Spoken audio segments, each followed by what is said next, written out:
And mercy for the times when our people and suspicions have tainted our perception with biases and prejudices working on resisting. We earnestly pray, Lord, to make us instruments of your peace. Where there is hatred, let us bring love. Where there is injury, pardon. Where there is doubt, faith. Where there is despair, hope. Where there is darkness, light, and where there is sadness, joy.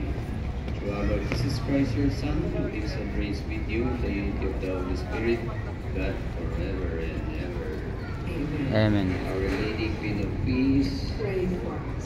Saint Michael, the Archangel, Pray for us. Saint Joseph, Pray for us. Saint Francis of Assisi, Pray for Saint us. Lorenzo Ruiz, Pray for Saint us. Beth Consulate, Pray for Our us. Lady of the Atonement. Pray for us. We all stand. The Lord be with you. And with your spirit. Bow down for the blessing. May the weakness of your devoted people stir your compassion, O Lord, we pray, and let their faithful pleading with your mercy, that what they do not presume upon their merits, they may receive by your generous pardon through Christ our Lord. Amen. Amen. May the blessings of Almighty God, the Father, the Son, and the Holy Spirit come upon and remain with you forever. Amen. Amen. The Mass has been offered. Go glorify the Lord by your life. Thanks be to God.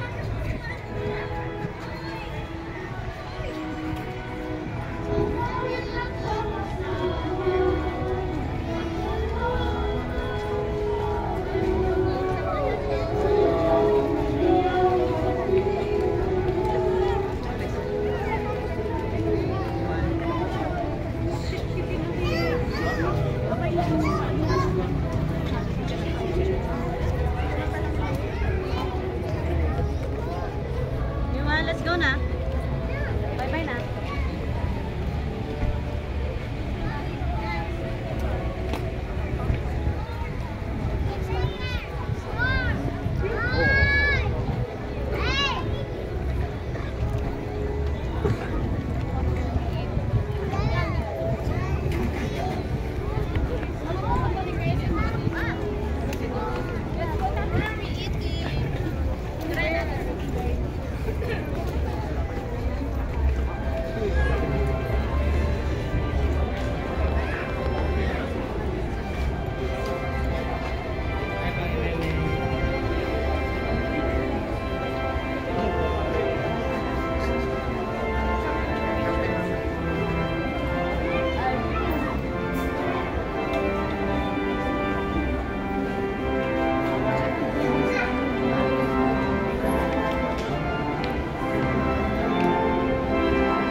The following intentions are offered in this Holy Mass. Thanksgiving, offered by John Anthony Delo, Juneto Buday, Olivia Amalie Bambalan, Mr. and Mrs. Billy Roy Caballero and family, Caballero family, Christine Gulia, Arada family, Nicole Ann Briones, Carlo Ragani, Neil Bersapa and family, Comunidad Yermes and family, Francisco Castellano, Jan Castellano, Nancy and family.